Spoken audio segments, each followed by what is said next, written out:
Baru saja jiwaku bertransmigrasi ke dunia kultivasi, aku langsung dihadang tunanganku, Liu Hanyan, yang membawa rombongan anak jenius untuk memaksa pembatalan nikah. Semua orang menahan napas, menungguku berteriak murka menolak takdir demi harga diri.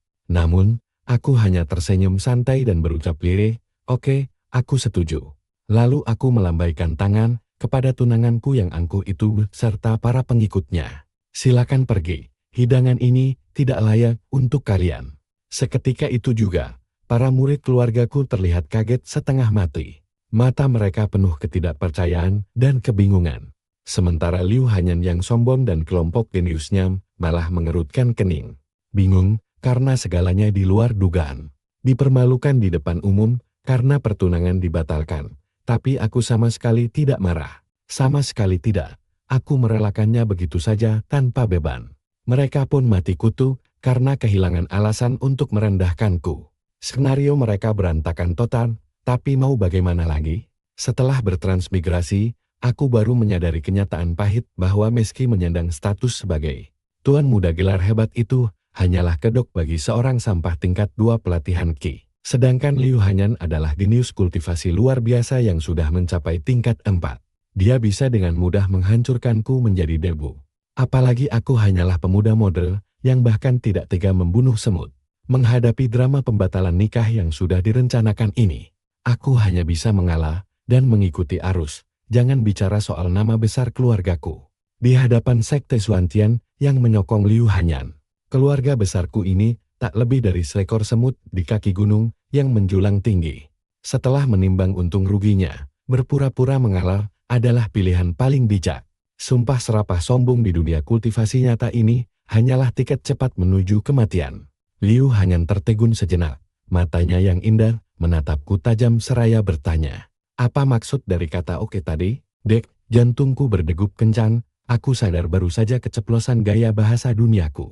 Tadi pikiranku agak melamun. Maksudku aku sepenuhnya setuju dengan keputusanmu. Jelasku mencoba tenang. Aku pun memberi isyarat mempersilakannya pergi kepada mantan tunanganku yang luar biasa cantik ini. "Nona Liu, karena hubungan kita sudah berakhir, silakan pulang dan maaf aku tidak bisa mengantar." Nadaku yang teramat tenang membuatnya merasa tidak nyaman. Dia malah ragu-ragu dan bertanya, "Apakah kamu sama sekali tidak ingin tahu alasan sebenarnya di balik pembatalan ini, serta tidak berniat mencegah kepergian tunanganmu ini?" Aku tertawa sinis dalam hati. Wanita ini aneh sekali. Dia yang ingin mengakhiri hubungan, tapi sekarang malah berlagak seperti korban. Lalu, apa alasan mendasar Nona Liu membatalkan semua ini? Tanyaku dengan nada dingin dan masa bodoh, seolah telah mengetahui segalanya. Liu Hanyan mengernyit kesal, namun ia tetap mencoba bersikap anggun sambil menjelaskan bahwa dirinya telah terpilih sebagai orang suci Sekte Xuantian. Dia harus fokus pada jalur kultivasi dan memutuskan semua hubungan duniawi demi masa depannya. Apakah tidak ada sisa perasaan sedikit pun? Aku kembali mengikuti alur dramanya dengan tegas menjawab, "Tentu saja tidak boleh." Aku segera mengangkat tangan memberi isyarat mengusir. "Jika begitu, takdir kita sudah usai. Silakan semuanya pergi dari sini." Melihatku yang tampak sangat tidak sabar mengusir mereka, Liu Hanyan akhirnya menyadari bahwa pertanyaanku tadi hanyalah basa-basi belaka. Kemarahannya langsung memuncak. Dia mengira rencana pembatalan ini akan mendapat penolakan keras dari diriku dan keluargaku. Tapi ternyata segalanya berjalan begitu mulus, tanpa ada hambatan sama sekali. Bahkan terlalu mulus, hingga membuatnya kesal. Terlebih lagi, tatapanku sangat dingin seolah sedang mengusir parasit pengganggu. Hal itu meruntuhkan harga dirinya yang tinggi. Namun tiba-tiba, ayahku yang pandai berakting itu maju, melangkah demi menahan mereka, agar tidak pergi. Dia mungkin cemas keluarga, kami kehilangan muka. Jangan takut pada mereka, hari ini ayah dan kakakmu yang akan membelamu. Janji pernikahan leluhur tidak bisa dibatalkan begitu saja, seru ayahku. Liu Hanyan tersenyum tipis, inilah konflik yang dia tunggu-tunggu, ayah. Aku lekas menyela ucapannya. Aku harus menghentikan drama berbahayanya itu. Masalah ini, biar ku selesaikan sendiri. Ujarku dengan keputusan yang tetap sama, yaitu setuju untuk mengakhiri pertunangan ini. Silakan kalian pulang. Ayah dadakanku hanya bisa menghela napas panjang dan menggelengkan kepalanya karena pasrah.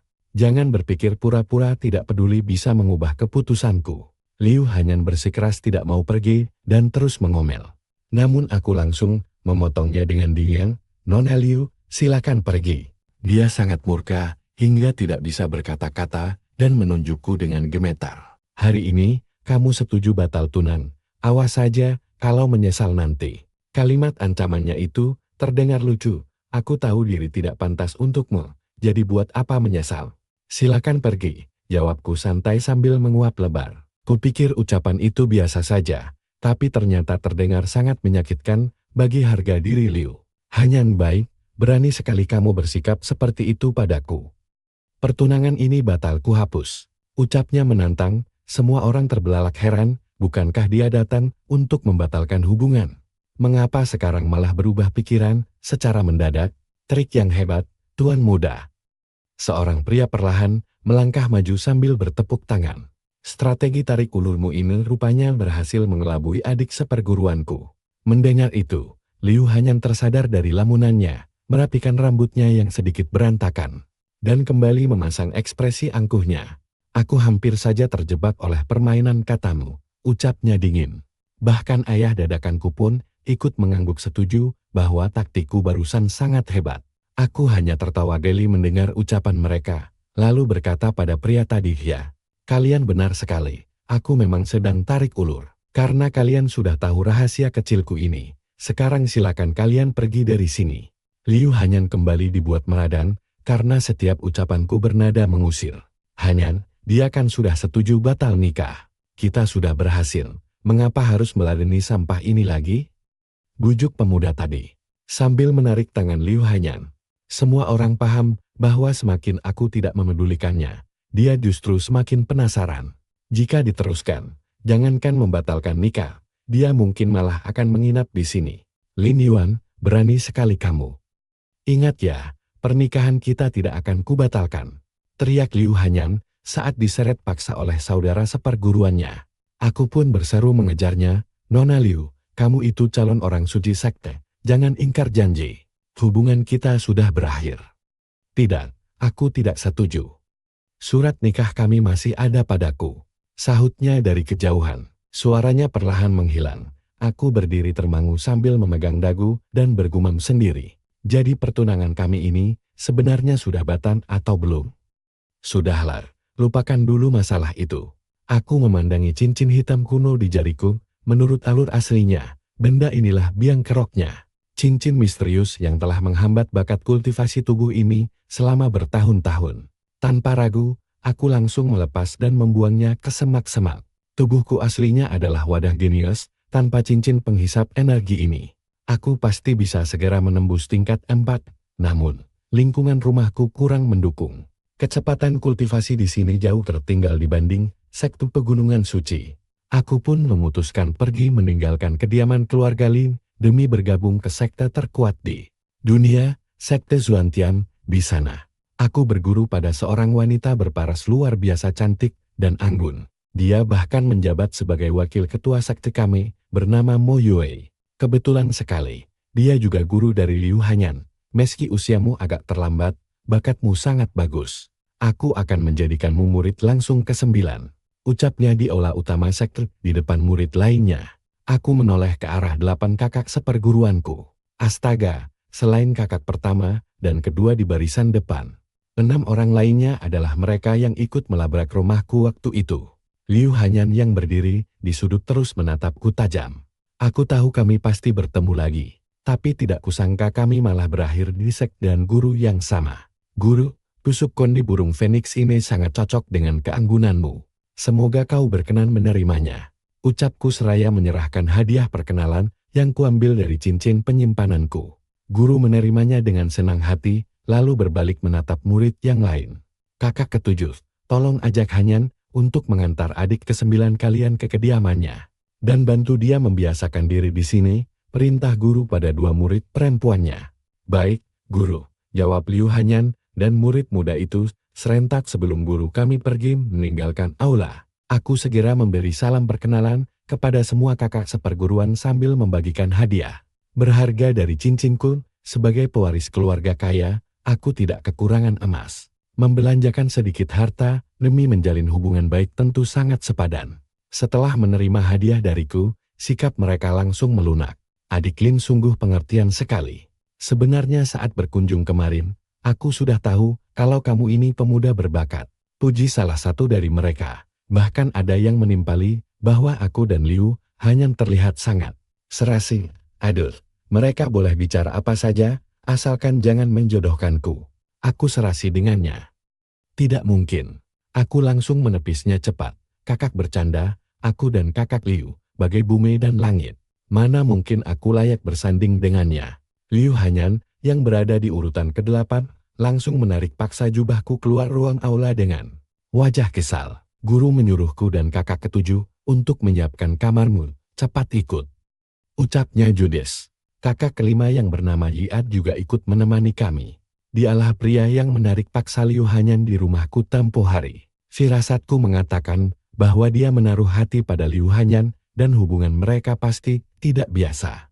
Begitu keluar dari aula, Liu Hanyan langsung menyindirku tajam. Rupanya sikap tenangmu kemarin hanya pura-pura ya? Kamu sengaja mengejarku sampai ke sekte ini. Aku menghela napas panjang dan menjelaskan bahwa tujuanku murni hanya ingin belajar kultivasi di sini. Teruslah bersandiwara, lihat saja sampai kapan kamu bisa bertahan. Ketus Liu Hanyan. Karena dia terlalu percaya diri, aku memilih diam saja. Kakak ke-7 yang bernama Jiang Ruonan tampak sangat baik hati saat membantuku merapikan tempat tidur baru ini, jadi aku memberinya sebuah hadiah. Gelang giok hijau yang indah kuserahkan padanya sebagai rasa terima kasih atas bantuannya. Jiang Ruonan sempat menolak dengan sungkan, namun akhirnya dia menerimanya setelah kubujuk. Liu Hanyan yang melihat kejadian itu mendengus sinis. Jangan harap taktik murahanmu memberi hadiah kepada wanita lain bisa membuatku cemburu. Kuberitahu ya, buang jauh-jauh niat burukmu itu. Aku hanya bisa menggaruk kepala kebingungan. Setelah mereka berdua pergi, kakak kelima tinggal bersamaku di kamar. Seketika raut wajahnya berubah menjadi sangat dingin dan penuh ancaman ke arahku. Sungguh tak disangka sampah sepertimu bisa masuk ke sekte ini dan menjadi adik kami, gejeknya. Aku hanya menjawab tenang bahwa ini semua karena keberuntungan. Jian memperingatkanku lagi agar menjauh dari Hanyan karena dia miliknya. Aku membatin, tidak tahu malu sekali orang ini. Padahal status pertunangan kami belum resmi berakhir. Tapi dia sudah gatal ingin merebut calon istri orang lain, namun aku memilih diam. Meskipun tubuhku berusia 18 tahun, jiwaku sudah berumur 30 tahun yang kenyang akan kerasnya kehidupan. Jadi aku enggan berdebat. Kakak bercanda, aku sama sekali tidak tertarik padanya, sahutku mengalah. Kau pikir kalian berdua justru sangat serasi. Aku hanya mengatakan apa yang ingin dia dengar saja tanpa beban. Baguslah, kalau kamu sadar diri, jawabnya puas lalu berbalik pergi meninggalkan kamarku. Hadiah gelang giokku ternyata membuahkan hasil manis. Saat jam makan malam tiba, Jiang Ruonan datang mengajakku makan bersama. Aku pun berhasil membaur dengan kelompok mereka di meja makan yang sama. Termasuk ada kakak keempat dan juga Liu Hanyan. Tak lama kemudian, Jian datang bergabung bersama kakak ketiga dan keenam. Kami makan sambil mengobrol santai. Aku menyadari kakak pertama dan kedua tidak terlihat di sana. Kudengar kakak pertama tinggal mengasingkan diri di gunung belakang karena tidak akur dengan murid lain, sedangkan kakak kedua saat ini terluka parah. Jika bukan karena panggilan penting guru, dia tidak akan sudi menemuiku di aula utama tempo hari. Kabarnya luka parah itu disebabkan oleh kakak pertama yang tega mengabaikannya saat bahaya. Tak kusangka dia sekejam itu, gumam Jian sambil mengepalkan tangannya dengan emosi membara. Orang lain mungkin tidak menyadari kelicikannya, tapi aku bisa mendengarnya dengan sangat jelas. Jian ini jelas bukan orang baik. Dia terus-menerus memprovokasi semua orang agar membenci kakak seperguruan. Tapi aku berpikir, orang yang dibenci oleh bajingan seperti Jian pasti bukan orang sembarangan. Tentu saja, aku tidak ingin terlibat dalam perselisihan mereka. Aku hanya ingin fokus berlatih dengan tenang dan meningkatkan level pemurnian ki milikku. Setelah berkultivasi semalaman, aku merasa energi dalam tubuhku semakin mantap. Keesokan harinya, aku malah menyaksikan sebuah sandiwara konyol.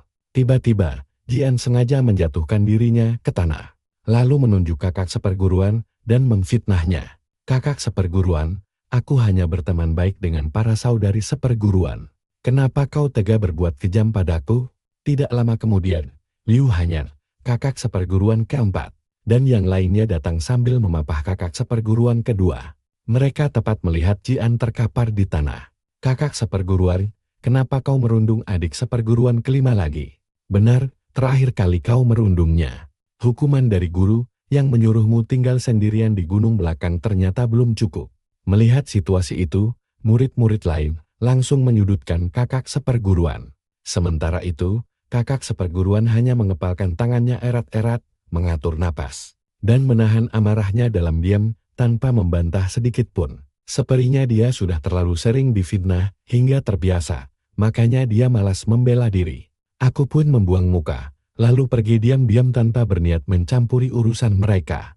Namun kejadian ini membuatku semakin paham kelicikan Jian. Keesokan harinya, aku tidak sengaja berpapasan dengan kakak seperguruan. Selamat pagi, kakak seperguruan, sapaku ramah. Dia menatapku, lalu bertanya dengan kening berkerut, kau melihat semuanya kemarin? Aku mengangguk pelan, kemudian aku mengeluarkan seguci arak Muer Hong berkualitas tinggi dari cincin penyimpanan dan menyodorkannya ke hadapannya. Cobalah ini, kakak seperguruan. Ini arak yang sangat bagus. Dia menerima guci itu, mencicipinya sedikit, lalu mengangguk setuju. Benar-benar arak terbaik. Setelah itu, dia merogoh sakunya, mengeluarkan sebuah kitab, dan menyerahkannya kepadaku. Kau berbeda dari mereka. Ini kitab yang kudapatkan dari reruntuhan kuno, ambillah. Aku pun mengamati kitab tersebut. Di sampulnya tertulis 5 huruf besar, 9 putaran istana murni yang dari ingatan pemilik tubuh asli. Aku tahu ini adalah teknik pemurnian ki legendaris yang sudah lama punah. Tak kusangka, kitab ini berada di tangan kakak seperguruan.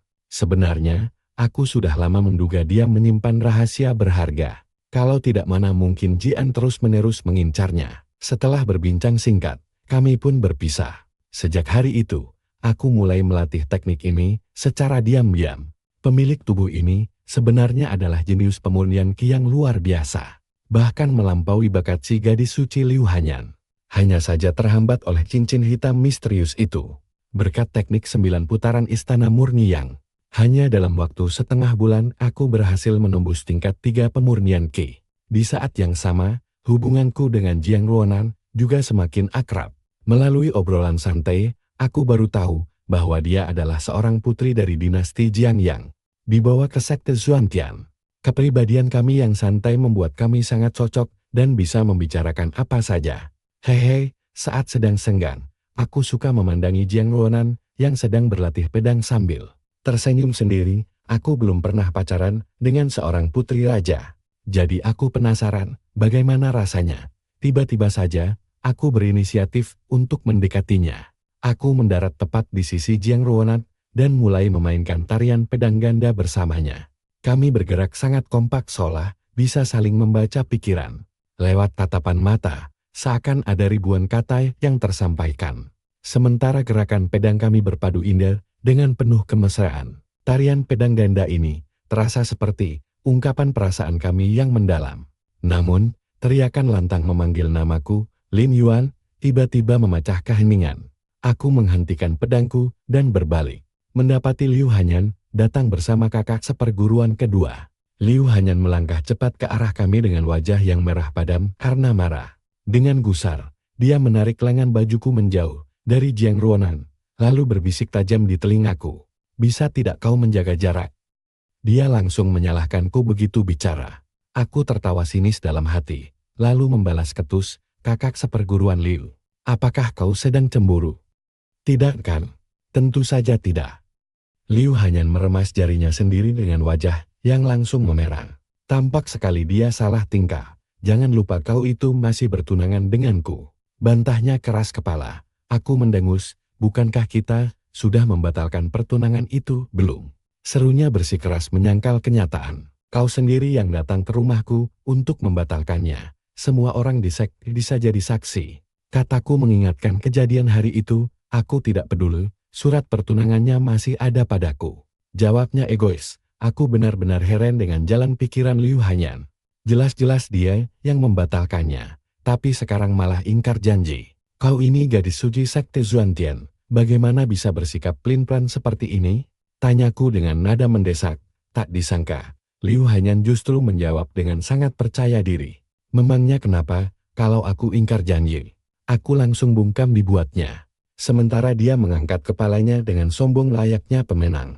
Sambil menatapku penuh kemenangan, dia berkata, turnamen sekt akan diadakan bulan depan. Kau harus berlatih keras dan jangan mempermalukan aku nanti. Aku hanya mendengus kesal, lalu berbalik pergi meninggalkan dirinya.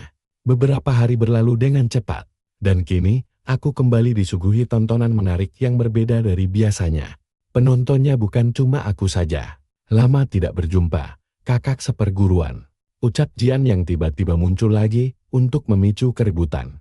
Saat itu, aku dan Jiang Ruonan sedang bersembunyi di halaman kecil untuk menghindari kejaran Liu Hanyan. Akhir-akhir ini, entah kenapa gadis suci yang menyebalkan itu selalu saja tidak fokus pada tugasnya. Dan malah sibuk membuntutiku setiap hari untuk memata-matai gerak-geriku. Begitu aku mendengar suara Jian menyebut nama kakak seperguruan, aku tahu drama baru akan segera dimulai. SSST, bisikku pelan sambil memberikan isyarat diam kepada Jiang Ruonan agar tidak ketahuan. Kami berdua mengintip dengan rasa penasaran yang tinggi untuk menonton kelanjutannya. Jangan menggangguku, kata kakak seperguruan sambil memutar bola matanya malas. Namun Jian justru mendongak arogan dan berkata, jangan sombong dulu. Lebih baik serahkan kitab pusaka itu sekarang, atau aku akan membuatmu menyesal. Menendangmu keluar dari puncak Yongxiao, bahkan dari Sekte Zuantian. Kakak seperguruan hanya mengabaikan ancaman itu dan membalas santai. Aku tidak peduli pergi atau tidak, tapi impianmu tidak akan pernah terwujud. Baiklah, kalau begitu pergilah sekarang. Jian menatap tajam. Lalu tiba-tiba melayangkan pukulan ke dadanya sendiri hingga terluka parah. Jiang Ruonan yang menyaksikan aksi gila itu langsung terperangah tidak percaya. Tiba-tiba, terdengar helaan napas terkejut di dekat kami. Ternyata itu Liu Hanyan yang baru saja berhasil melacakku dan ikut mengintip untuk melihat situasi. Mengerikan di depan mata kami ini. Dia ikut mengintip bersamaku dan terdiam 1000 bahasa dengan mata terbelalak saking terkejutnya. Tampaknya dia benar-benar syok melihat aksi nekat JN yang rela melukai dirinya sendiri demi memfitnah orang lain. Dan tepat saat JN roboh ke tanah sambil merintih kesakitan secara kebetulan guru dan kakak seperguruan kedua melintas di sana.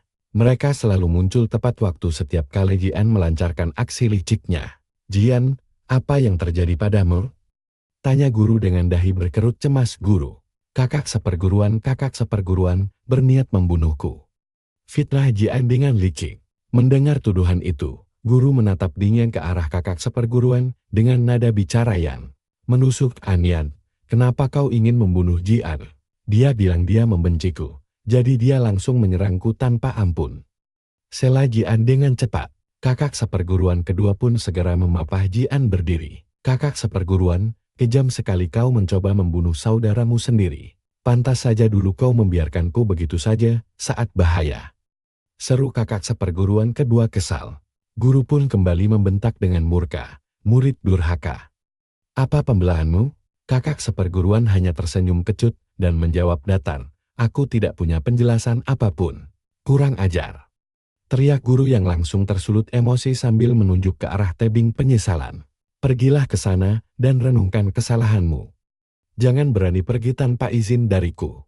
Namun, Jian langsung memotong dengan panik. Guru, dia ingin membunuhku. Bagaimana kalau dia keluar diam-diam dari sana untuk menyerangku lagi? Kelihatannya bajingan itu tidak puas karena kakak seperguruan hanya dihukum merenung bukannya diusir. Jadi dia mencoba memprovokasi lagi. Tenang saja, selama ada aku, dia tidak akan berani macam-macam. Jawab guru yang ternyata masih memikirkan masa lalu dan enggan mengusir kakak seperguruan dari sekte ini. Mendengar keputusan itu, raut wajah Jian sempat membeku sesaat sebelum digantikan oleh kilatan kebencian yang mendalam. Orang awam mungkin berpikir dia hanya membenci kakak seperguruan. Tapi bagiku dan Jiang Ruonan, jelas sekali bahwa target kebenciannya yang sebenarnya adalah guru sendiri. Sungguh tidak kusangka dia sebusuk itu. Ternyata dia orang yang sangat licik. Berarti semua aduannya tentang kakak seperguruan selama ini hanyalah kebohongan belaka. Liu Hanyan yang melihat semua kejadian itu langsung tersadar. Aku akan segera memberitahu guru bahwa dia sengaja melukai dirinya sendiri.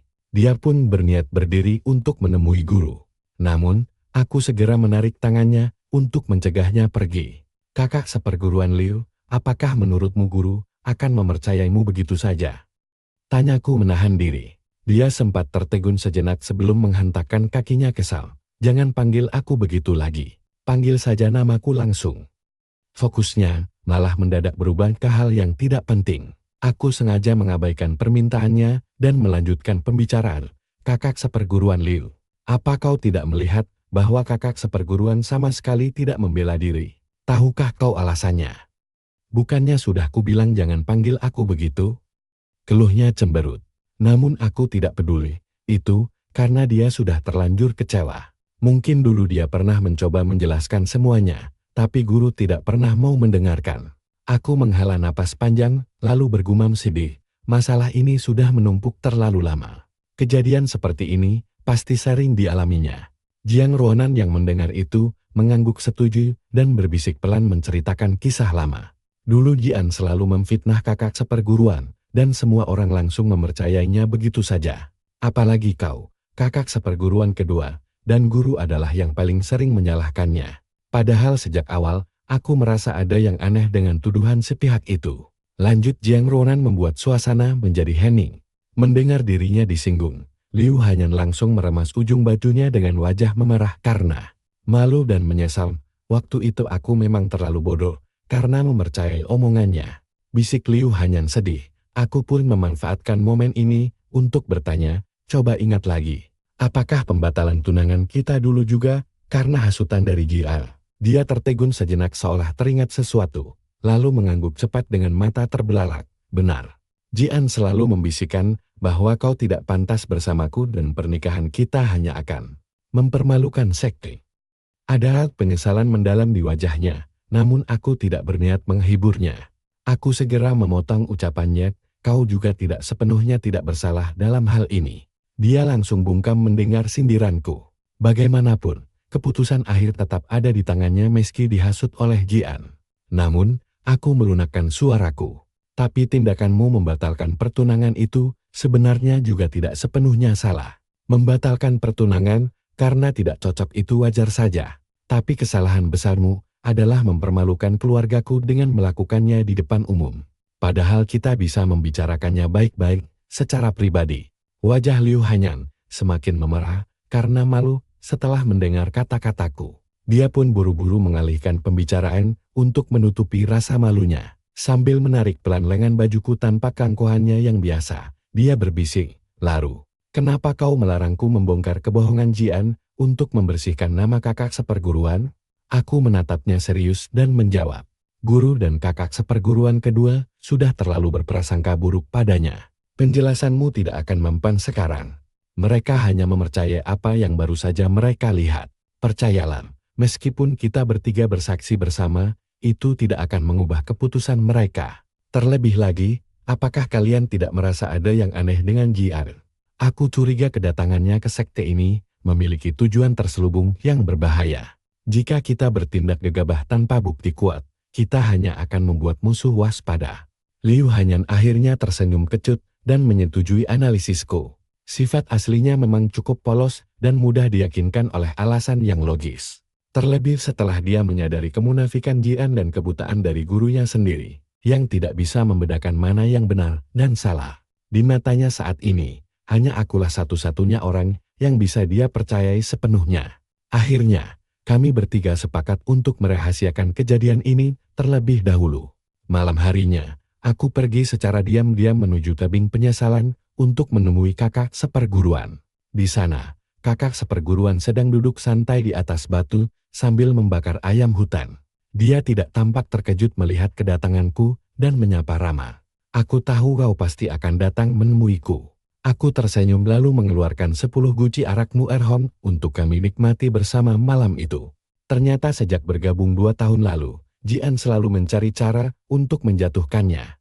Kakak seperguruan berbisik pelan. "Dulu aku selalu menuruti nasihat guru untuk membimbing adik-adikku. Guru mengajariku banyak hal berharga.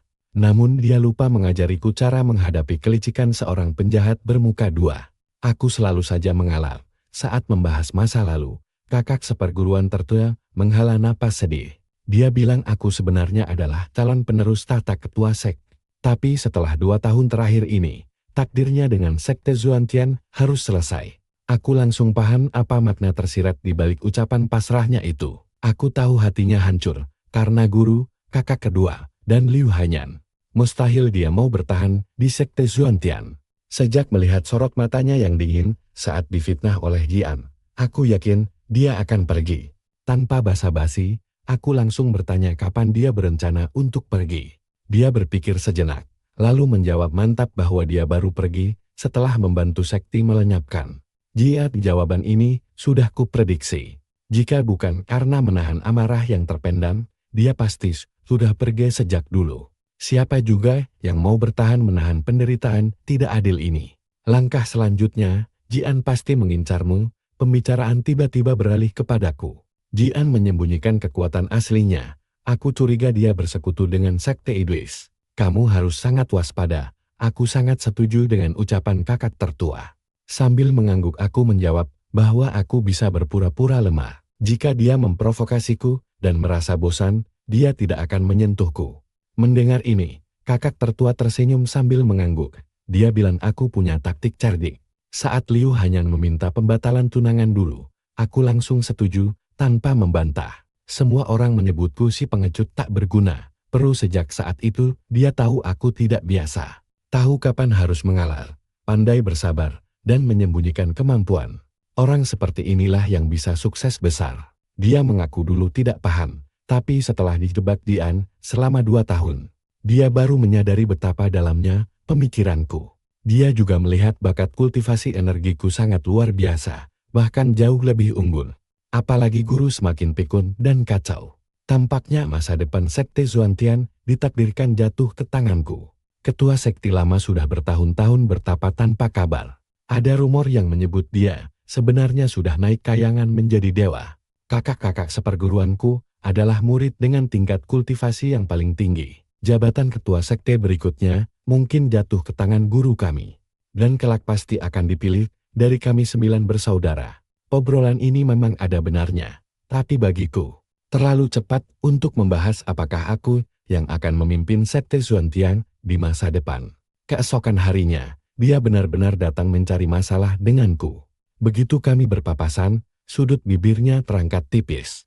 Lalu dia tiba-tiba ambruk begitu saja ke tanah. Dia meratap, tidak menyangka adik ke-9 juga tega menindasnya. Aku tertawa sinis dalam hati, taktiknya sangat murahan sekali. Tepat setelah itu, para pahlawan kesiapan pun muncul tepat waktu.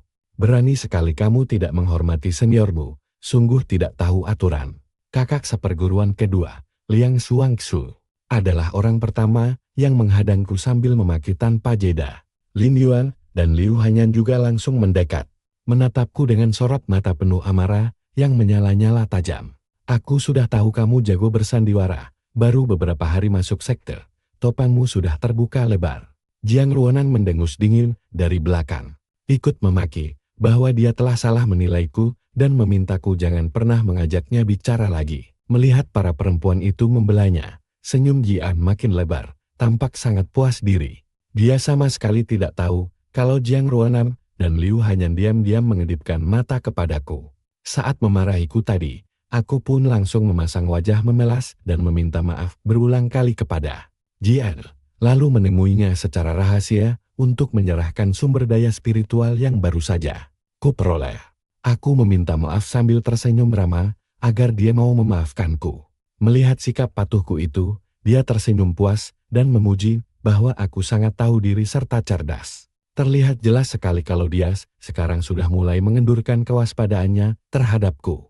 Dia mengembalikan batu spiritual yang kuberikan tadi, menyuruhku menyimpannya sendiri. Karena itu jatah sek untukku. Dia berjanji menjamin keamananku asal aku selalu patuh padanya. Dari kata-katanya itu, aku berhasil menangkap banyak informasi penting bahwa dia sebenarnya sama sekali tidak membutuhkan batu spiritual itu.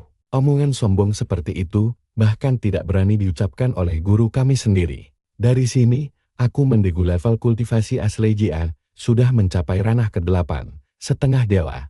Aku segera menceritakan kecurigaan ini kepada kakak tertua, hingga kami mendapat kesimpulan mengejutkan. Jian sangat mungkin adalah Chu Tian, sang pemimpin sekte iblis yang menyusup ke sekte Xuantian demi menghancurkan kami dari dalam. Ditambah lagi, ketua sekte lama kami memang sudah naik dewa. Kini guru adalah yang terkuat di sekte kami. Namun kekuatannya masih kalah satu tingkat dari Chu Tian. Kami berdua sadar betul sekte Xuantian sedang berada dalam bahaya besar. Saat melangkah kembali ke kamarku, aku terkejut melihat sesosok wanita cantik luar biasa sedang berbaring di atas ranjang. Gaun merah dengan belahan tinggi memperlihatkan kaki jenjangnya yang seksi. Jelas-jelas dia berniat menggodaku. Merasakan aura kekuatannya yang sangat dalam dan tak terukur. Aku langsung membungkuk memberi hormat, seraya bertanya siapa nama beliau. Wanita itu mendengus kecil, lalu duduk perlahan sambil menatapku penuh dendam, layaknya menatap pria tidak setia. Dia memperkenalkan diri dengan sombong sebagai Su Hongyin, sang ahli pedang legendaris. Informasi tentangnya langsung terlintas di kepalaku. Dia adalah kultivator pengembara yang sangat tangguh dalam ilmu pedang. Dengan sangat sopan, aku kembali bertanya apa tujuannya datang berkunjung selarut ini. Dia menjawab bahwa kedatangannya ke sini adalah untuk melunasi sebuah utang budi di masa lalu. Membalas budi. Padahal aku sama sekali tidak mengenalnya. Melihat wajahku yang kebingungan, dia mengeluarkan sebuah cincin hitam polos dan menyodorkannya ke hadapanku sambil bertanya, apakah aku mengenal benda itu? Tentu saja aku ingat. Itu cincin yang kubuang karena telah menyerap seluruh energi milikku selama bertahun-tahun. Dia menjelaskan bahwa dia terluka dan bersembunyi di dalam cincin itu. Terus memakai energiku untuk memulihkan diri hingga kultivasiku tidak pernah berkembang sama sekali. Aku sebenarnya sudah menebak hal ini, makanya ku buang cincin itu. Dengan nada sedikit menyalahkan, dia mengeluh bahwa aku tega membuangnya saat dia tertidur sebentar. Aku segera membela diri bahwa aku benar-benar tidak tahu dia ada di dalam sana. Sudahlah, dia mengibaskan tangannya, tidak perlu dibahas lagi. Karena sudah menyerap energiku selama bertahun-tahun, dia tidak mau berutang begitu saja. Dia mengeluarkan sebutir pil putih bersinar yang merupakan pil tingkat tinggi. Khasiatnya bisa langsung menaikkan tingkat kultivasi bagi siapa saja di bawah ranah ke-7. Siam, ini harta karun luar biasa, aku berterima kasih, lalu cepat-cepat merebut pil mujarab itu. Harta berharga seperti ini belum pernah kulihat langsung sebelumnya. Bahkan uang melimpah pun tak bisa membelinya. Dia juga memberikan sebuah manual teknik pedang pusaka yang bisa mengalahkan lawan yang jauh lebih kuat. Dia menempelkan ujung jarinya yang lentur ke dahiku. Seketika rahasia jurus pedang hebat itu langsung mengalir ke kepalaku. Kalau saja tahu ada bidadari cantik pembawa harta melimpah di dalam cincin itu, aku bersumpah tidak akan pernah membuangnya. Setelah selesai menurunkan ilmunya, dia berpamitan karena utang budinya sudah lunas. Sesaat setelah kata-kata perpisahan itu terucap, sosoknya langsung lenyap bagaikan hembusan angin lewat jendela. Tepat setelah kepergiannya, Liu Hanyan yang curiga langsung mendobrak masuk ke kamarku dan berteriak menuduh ada wanita lain di dalam. Dia langsung mengobrak-abrik seisi kamar demi mencari asal suara tersebut. Sedangkan aku hanya bisa pasrah berbaring lemas di atas kasur membiarkannya memeriksa sesuka hati. 1 bulan berlalu dengan cepat hingga ujian tanding tahunan sekte akhirnya tiba. Hadiah kompetisi kali ini sangat menggiurkan. Ada 3 pil tingkat rendah dan 3 pil tingkat menengah yang disiapkan. Meski kualitasnya masih jauh di bawah pil tingkat tinggi milikku, hadiah ini tetap memakan banyak sumber daya sek. Saat ini aku berhasil menembus tingkat ke-4, sedangkan Liu Hanyan sudah mencapai tingkat ke-5, setara dengan kakak tertua dan kakak kedua. Harus kuakui, kalau bakat latihannya memang sangat luar biasa, dia pantas disebut jenius. Wajar saja dia dipilih menjadi kandidat ketua sekte berikutnya oleh guru. Sayangnya, dia terlalu curigaan dan hobi menggeledah kamarku tengah malam. Setelah melewati babak penyisihan awan, aku berhasil mengamankan sebutir pil tingkat rendah. Malam harinya, aku langsung menggunakannya untuk menembus tingkat ke-5.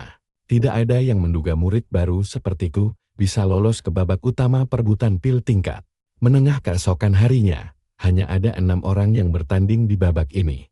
5 di antaranya adalah murid langsung didikan guruku sendiri, yaitu kakak pertama, kakak kedua, kakak ketiga, Liu Hanyan, dan aku. Satu peserta lain adalah Xiao Yan, murid ketua kedua. Demi menyembunyikan kekuatan aslinya, Jian sengaja mengalat dan gugur di babak awal agar tetap terlihat lemah serta tertindas di depan umum. Penentuan lawan tanding diatur sepihak oleh guru sebagai penjabat ketua sakti yang mutlak. Pertandingan pertama mempertemukan kakak pertama melawan Xiao Yan. Babak kedua adalah pertarungan Liang Xuanxu melawan Ling Yuan. Sedangkan babak ketiga mempertemukan Liu Hanyan dengan Tang Ran. Pertarungan ini sejak awal memang tidak adil.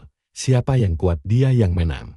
Meski Xiao Yan seorang jenius, dia tetap takluk oleh kehebatan kakak pertama. Selanjutnya giliran pertarunganku melawan kakak kedua. Liang Xuanxu tersenyum meremehkan saat melihatku berdiri di hadapannya sebagai lawan. Banyak rahasia kekuatanku yang belum dia ketahui. Pada awal duel, dia memang sempat memimpin. Namun perlahan aku mulai menggunakan aliran energi murni dan jurus pedang sakti pemberian Su Hongying. Seketika itu juga, kekuatan seranganku meningkat berkali-kali lipat hingga membuat pertahanannya runtuh seketika. Senjatanya terlepas dari genggaman karena tangannya kaku menahan benturan kerasku. Dia kalah dengan wajah dongkol dan menuduhku memakai aliran jurus terlarang di luar ilmu sekte. Kami mendengar tuduhan konyolnya itu. Aku hanya bisa mengedikkan bahu santai dan menjawab bahwa tidak ada larangan menggunakan teknik. Dari luar, aku memang berasal dari keluarga kultivator, jadi wajar memakai jurus warisan keluargaku sendiri. Guru justru membelaku dengan menegaskan bahwa kekalahan tidak butuh alasan. Karena dalam pertarungan hidup mati, musuh tidak akan pernah mematuhi aturan. Dari 3 pil tingkat menengah, kakak pertama, Liu Hanyan, dan aku masing-masing mendapatkan 1 bagian setelah mengalahkan lawan kami. Pencapaian ini menandai kami bertiga sebagai murid angkatan pertama yang berhasil menembus tingkat ke-6. Waktu terus berputar hingga 3 bulan berlalu. Suatu hari, ledakan dahsyat mendadak mengguncang seluruh wilayah perlindungan Sekte Xuantian. Para tetua bergegas keluar dari aula utama dan terkejut mendapati kubah pelindung sekte yang telah bertahan ratusan tahun perlahan-lahan mulai retak dan hancur. Kenapa pertahanan sekte kita bisa hancur berantakan seperti ini? Guru bertanya dengan cemas setengah panik.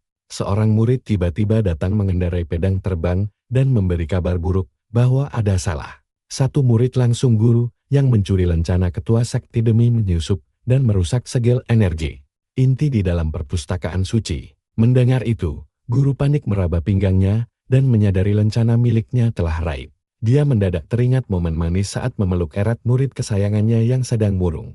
Beberapa waktu lalu, pelakunya ternyata adalah Jian. Guru menggeram marah dengan tatapan mata yang sangat dingin, mengutuk pengkhianatan Jian. Kini semuanya sudah jelas. Jian memanfaatkan kelengahan guru untuk mencuri lencana dan mematikan seluruh sistem perlindungan sekte kami. Tepat setelah itu, terdengar desingan ngeri dari langit saat ribuan pasukan sekte iblis terbang mengepung kami dari atas awan. Di barisan paling depan, Jian berdiri tegak menatap kami dengan pongah. Guru menatapnya dengan tubuh gemetar hebat saking marahnya. Namun di depan mata kami semua, wujud Jian mendadak berubah secara drastis menjadi sosok pria berbadan kekar dengan gurat wajah yang tampak sangat bengis. Aura lemahnya langsung sirna berganti pancaran kekuatan dahsyat yang mengerikan. Dia adalah Chu Tian, sang iblis agung. Sambil tertawa licik, dia berseru menyuruh guru melihat siapa dirinya yang sebenarnya. Gama tawa jahatnya bergaung keras menyelimuti sekeliling area pertarungan. Guru akhirnya sadar bahwa selama ini iblis itulah yang menyamar menjadi murid kesayangannya. Sambil menghunuskan pedang pusaka dari cincin penyimpanannya, guru bersiap melakukan perlawanan sengit demi sekte kami. Namun secara tiba-tiba sebuah mata pedang menembus dada guru dari arah belakang dengan sangat keji. Sontak semua tetua sekte berteriak histeris melihat kejadian berdarah tersebut. Guru menoleh ke belakang dengan sisa kekuatannya dan mendapati kakak kedua, Liang Xuanxu, melangkah mundur sambil memegang pedang berlumuran darah. Menghadapi cecaran guru, Liang Xuanxu lupa sandiwaranya dengan pemimpin sakti iblis di atas. Dengan senyum manis, dia berucap, "Guru, aku sudah lama jadi wanita Jian tidak, maksudku Chu Tian. Aku bahkan mengandung anaknya." Sambil mendongak mantap, Liang Xuanxu menegaskan bahwa dia rela melakukan apapun demi ayah dari bayinya itu. Aku tidak menyangka dia berkhianat.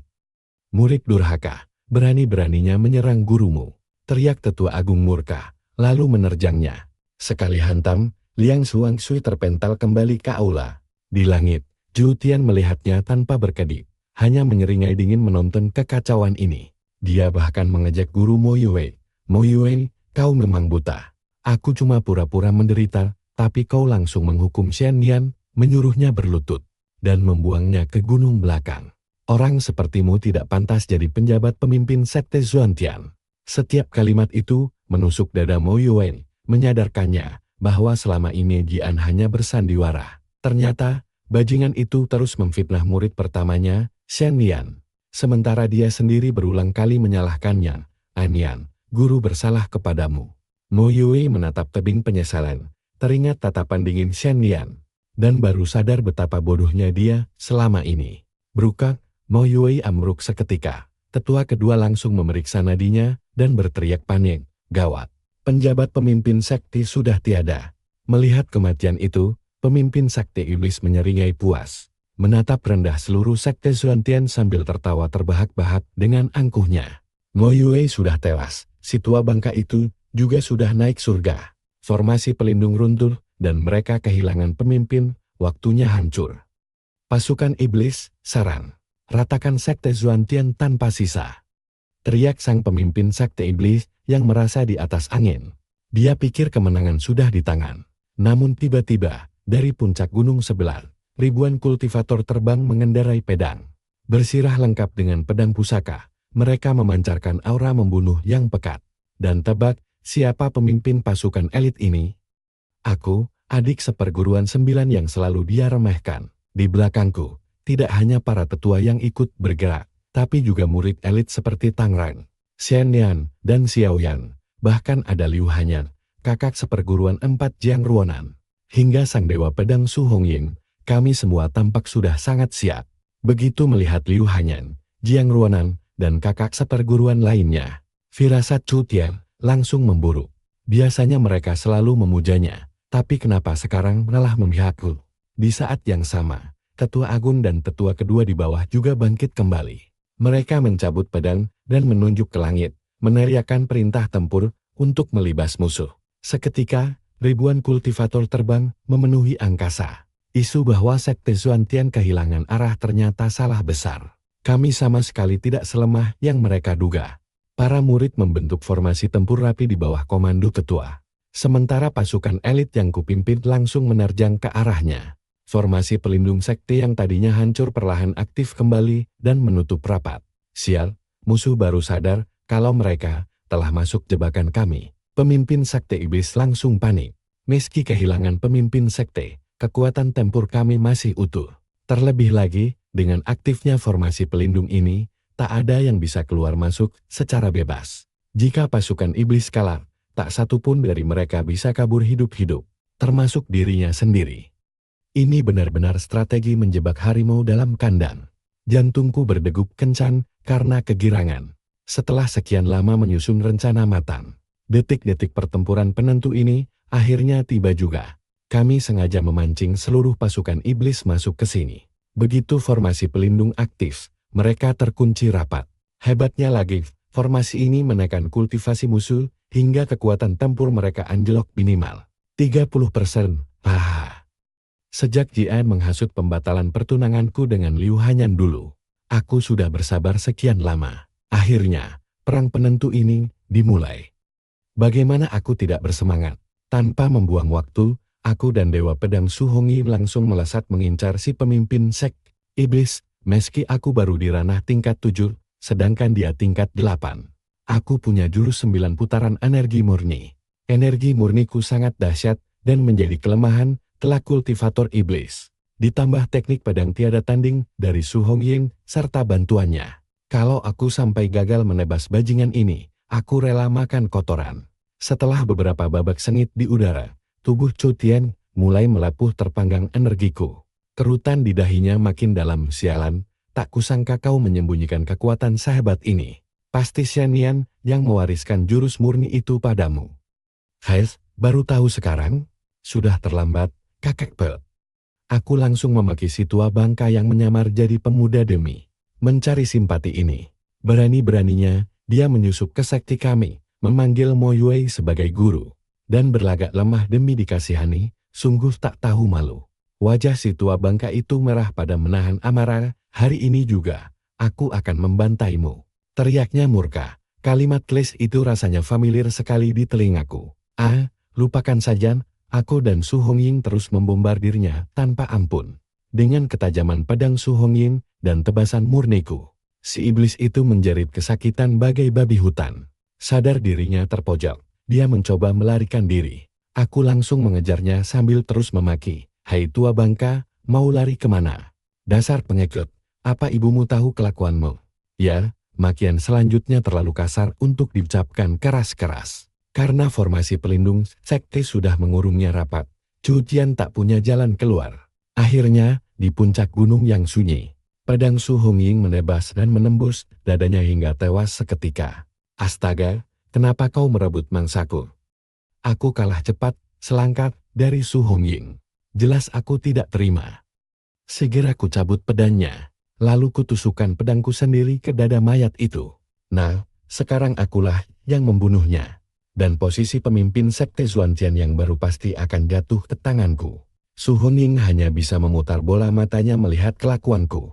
Akhir dari perang besar ini berujung pada tewasnya pemimpin serta seluruh pasukan elit sekte iblis. Sementara sisanya memilih menyerah. Namun, saat badai mereda, aku mendapat kabar buruk bahwa Liu Hanyan terluka sangat parah hingga kritis. Dia bisa mengembuskan napas terakhirnya kapan saja. Karena pertunangan kami belum resmi dibatalkan, dia masih calon istriku. Aku pun bergegas menemuinya untuk terakhir kali. Apakah pertunangan kita masih berlaku? Tanyanya lemas dalam dekapanku sambil menyodorkan surat nikah kami. Karena dia terlihat sekarat, aku pun mengiyakannya. Kalau begitu, saat aku tiada, tolong ukir kata istriku di batu nisanku. Baik, aku berjanji. Suamiku, bolehkah kau memanggilku istri sekali lagi? Pintanya penuh harap. Istriku, istriku, istriku. Panggilku berturut-turut sampai 3 kali. Sesuai alur film fiksi, dengan terpenuhinya keinginan terakhir ini, dia seharusnya sudah bisa pergi dengan tenang. Tapi dia malah menawar lagi. Kalau begitu, suamiku, bolehkah kau menciumku sekali saja? Dur, kenapa dia tidak mati-mati juga? Aku mulai curiga dan nekat memeriksa luka di perutnya.